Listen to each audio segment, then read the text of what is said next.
नमस्कार, तुमचं authentic homemade रेसिपीजमध्ये स्वागत आहे। आजची आपली रेसिपी आहे फोडणीचं वरण।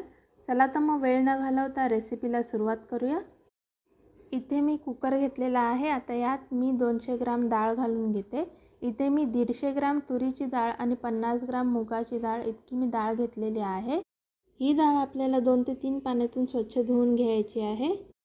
जितकी आपण डाळ घेतलेली आहे त्याच्या दुप्पट आपल्याला पाणी घ्यायचं आहे। मी इथे 1 वाटी डाळ घेतलेली होती, त्यासाठी मी 2 वाट्या इतकं पाणी घालून घेतलेलं आहे।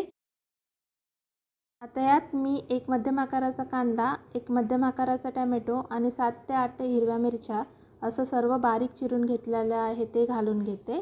आता आपल्याला कुकरला झाकण लावून एक शिट्टी काढून घ्यायची आहे। आता मी इथे फोडणीसाठी टोप गरम करून घेतलेला आहे। आता यात मी अर्धी पळी इतकं तेल घालून घेते। आता यात मी 1 चमचा राई म्हणजेच मोहरी घालून घेते, अर्धा चमचा जिरं। आता यात मी लसूण आणि कढीपत्ता घालून घेते। इथे मी 7 ते 8 लसणीच्या पाकळ्या ठेचून घेतलेल्या आहेत, पाव चमचा हिंग पावडर। हे सर्व आपल्याला 1 ते 2 मिनिटं परतवून घ्यायचं आहे। आता यात आपल्याला शिजवलेली तुरीची डाळ घालून घ्यायची आहे। आता यात आपल्याला आवश्यकतेनुसार पाणी सुद्धा घालून घ्यायचं आहे। आता यात मी अर्धा चमचा हळद पावडर घालून घेते, चवीनुसार मीठ। हे सर्व आपल्याला व्यवस्थित असं मिक्स करून घ्यायचं आहे आणि एक उकाळी येईपर्यंत शिजवून घ्यायचं आहे।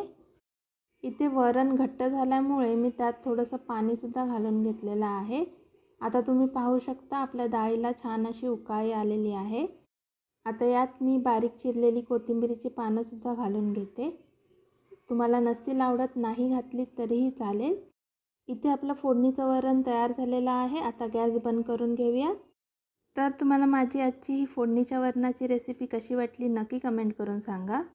जर तुम्हाला माझा आजचा व्हिडिओ आवडला असेल तर नक्की माझ्या चॅनलला लाईक करा, शेअर करा आणि सबस्क्राईब करा।